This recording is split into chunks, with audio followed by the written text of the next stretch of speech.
Disclaimer.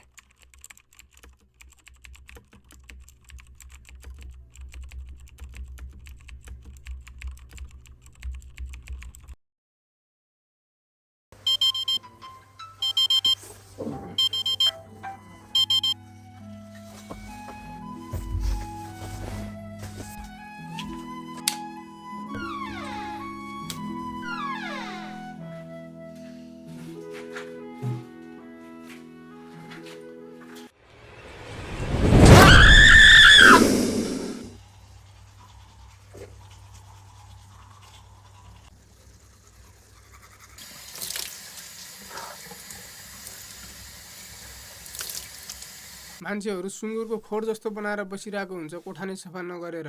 त्यो सबलाई त मैले अपार्टमा बोलाएर भुइँमा राखेर दाल भात तरकारी यहीँ भुइँमै पस्किदिएर त्यो माथि चैँ घिउ झानेर खान दियो भने पनि मलाई पाप लाग्दैन। त्यस्तरी टल्काएको छु मैले भुइँ। त्यो साउले मेरो तलब नबढाएर हुन्छ, हेरौँला म कसरी तलब बढाउँदैन रहेछ।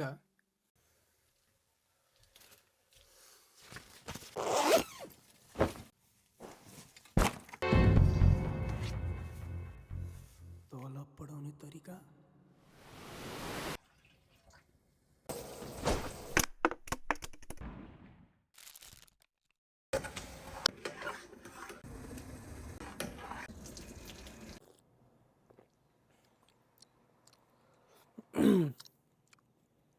कोरिया आएको पनि 3 वर्ष भइसक्यो।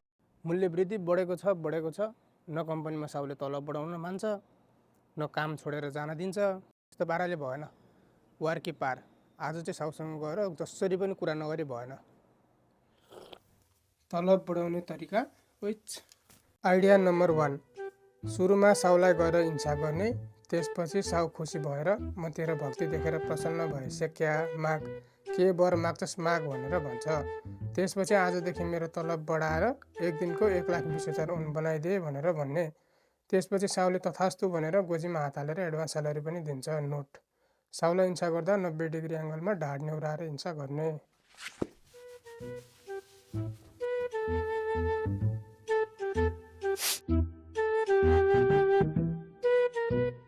नमस्ते साउबा। नमस्ते। भन् के काम परेर आइस? अचम्मै पर्यो नि। के अचम्म पर्यो?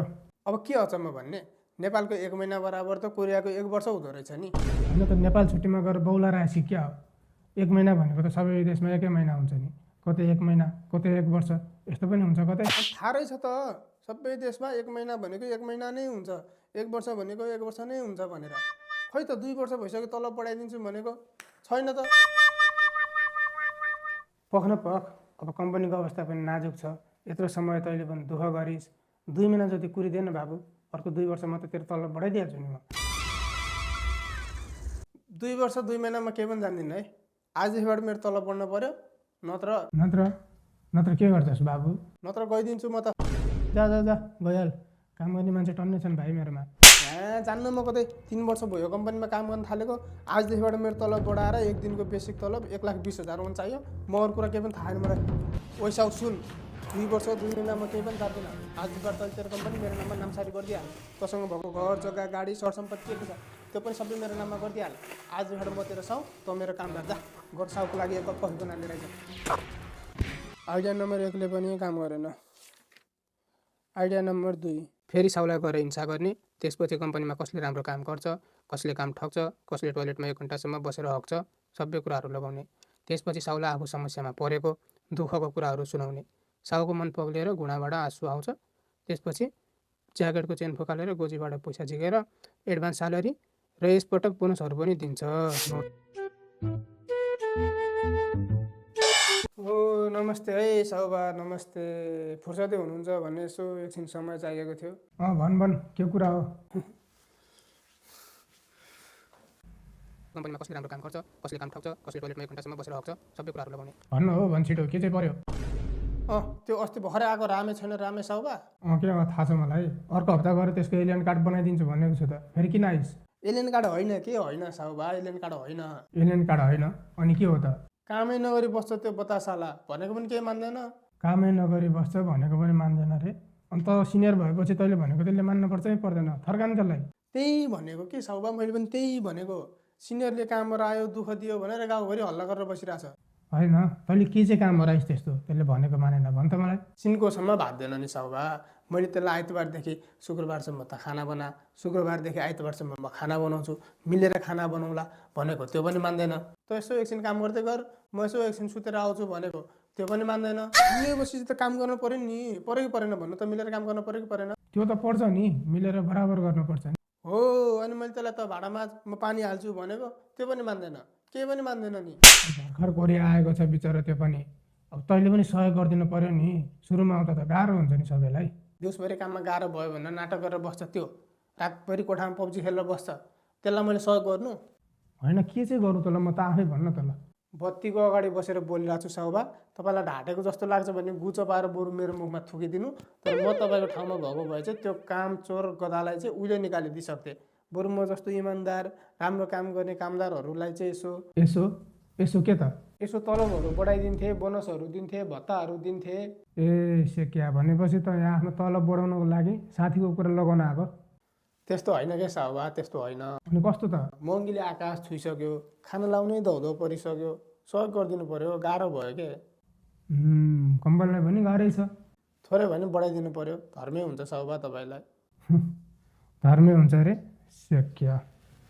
गोजीभित्रै पो हात हाल्न थाल्यो त, बोनस नै दिन्छ कि क्या हो? पाँटको गोजीमा चाहिँ पऱ्यो जस्तो छ। ए यहाँ रहेछ। खोइ खोइ साउबा कता? यहाँ तलब बढाइदिनु परेछ भाग। तलब बढाउने तरिका आइडिया नम्बर 1 ले पनि काम गरेन, आइडिया नम्बर 2 ले पनि काम गरेन, आइडिया नम्बर 3, आइडिया नम्बर 1 र आइडिया नम्बर 2 ले पनि काम गरेन भने साउसँग मुखमुखै लागेर बाँच्न थाल्ने। नोट: उक्त कम्पनीमा आफूले दिएको योगदान, सिकेको सिपहरूको आधारमा समेत तलब बढाउन मानेन भने मात्र साउसँग मुखमुखै लाग्ने। गयो आज क्युआर कि पार साउसँग मुखमुखै लाग्नलाई। ओ नमस्ते है साउबा, नमस्ते। फुर्सदै हुनुहुन्छ भने यसो एकछिन समय चाहिएको थियो। भन् छिटो, बिजी छु म। नोट: उक्त कम्पनीमा आफूले दिएको योगदान, सिकेको सिपहरूको आधारमा समेत तलब बढाउन मानेन भने मात्र साउसँग मुखमुखै लाग्ने। साउबा, मैले यो कम्पनीमा 3 वर्षसम्म वेल्डिङको काम गरेँ। सुरुमा आएको भन्दा सिप पनि धेरै सिकिसकेँ। कामको जिम्मेवारी पनि झन्झन बढ्दै गइरहेको महसुस भइरहेको छ। तर तलब भने जस्ताको तस्तै। त्यही भएर यो महिनादेखिबाट चाहिँ साउले मेरो स्यालेरीको बारेमा पनि केही सोचिदिनु पर्यो। फेरि तलबको कुरा गर्न है सेक्या? म चाहिँ एकदम फाइनल कुरा गर्न आएको हो। यो महिनादेखि चाहिँ तपाईँले जसरी पनि मेरो तलब बढाइदिनै पर्छ। सबैजना कम्पनीमा चुप लाएर काम गरिरहेछन् त, तेरो मात्र किन तलब बढाइदिनु पर्ने मैले? हेर्नुहोस्, 1 वर्ष अगाडि मैले तपाईँलाई मेरो स्यालेरी बढाइदिनु भनेर भन्दाखेरि तपाईँ आफैले 1 वर्षपछि बढाइदिन्छु भनेर भन्नुभएको हो कि होइन? होला, अब सोझो खाएको बेलामा बोल्यो होला। कहाँ सबै कुरा सिरियस लिएर बसिरहेको त अनि? यस्तो भनेर भन्न चाहिँ पाइँदैन है अहिले आएर। अब तँलाई कोरियाको संस्कारको बारेमा त राम्रोसँग थाहा छ त। नेपालमा पनि कोरियन भाषा पढेको, यता पनि त कोरियन भाषा पढेर बसेको मान्छे। अब तँलाई मैले सिकाउनु पर्छ जस्तो त लाग्दैन। तर पनि भन् त, दुईजना साथीहरू रमाइलो गरेर भेटघाट गरेर छुट्टिने बेलामा उनीहरू के भनेर छुट्टिन्छन् अन्तिममा? अर्कोचोटि फेरि भेटौँ, एक प्याक लगाउँ भनेर भन्छ नि। हो, अनि फेरि उनीहरूले भेटेर एक प्याक हानिहाल्छन् त। कहाँको कुरा कहाँ ल्याएर जोड्नु भएको के? हान्दैनन् नि, त्यो भनेको त फर्मेलिटीको लागि मात्रै भनेको हो। अब मैले पनि त्यति बेला फर्मेलिटीको लागि मात्रै भने होला, सोझो खाएको बेलामा। अलिकति भए पनि बढाइदिनु पऱ्यो क्या साउबा। न बोनस छ, न तलब बढ्छ, न ओभरटाइम छ, न केही भत्ताहरू छ, न गाडी भाडा छ, न तलब टाइममा आउँछ। भयो, म केही सुन्न चाहदिनँ एक शब्द पनि, गइहाल्यो यहाँबाट। अब चुप्लाक, साले 3 वर्षसम्म तेरो कम्पनीमा काम गरेँ त मैले, गेडाबाट पसिना चुइने गरेर। आज आएर मलाई यसो अलिकति हेर्दे, अलिकति तलब बढाइदिए भनेर भन्दाखेरि तेरो पनि गेडाबाट पसिना चुइन थाल्यो होइन? तेरो पनि कम्पनी नि मेरो नाममा गरिदिनु लाग्छ जस्तो गरिस् होइन? साला खाते पोहोर आउँदाखेरि के मैले पोहोर तलब बढाइदियो भनेको कि होइन? त्यो बेला के हुन थिइस्? अर्को वर्ष आइज त्यो तलब बढाइदिन्छु साल, त्यही भनेको कि तैँले? बढाइदिनु नि त अहिले, बढाइदिए। वैसे क्या सुन्नुहोस् तैँले, म एक शब्द सुन्न चाहन्न भनेर गइहाल्यो यहाँबाट। बुझेँ साउबा, बुझेँ। अर्को वर्ष आउँछु। आइडिया नम्बर 3 को साउसँग मुखमुखै बाँच्न पनि सकिएन। अब के छ त option? Last option, option A, option B, option C. Option A हेरौँ त पहिला के छ। साले तेरो कम्पनी अप्सन ए, हाम्रो कम्पनी कठाउँमा साइनले आज निक्लेर जान्छ। हुँदैन, अप्सन ए हुँदैन। Option B, option C. Option B नै होला, बी नै हेरौँ त पहिला। मेहनतका साथ काम गरिस् क्या, सिप भनेको नै पैसा हो। यो त लास्ट अप्सन हो यार। यो पनि मैले ट्राई गर्न सकिनँ भने त मेरो तलब कहिले बढ्दैन। यो पनि छैन त, खाली छ त। ल खाली छ त। ल यता नि खाली खोइ त ले यता नि खाली अप्सन सी छैन त ल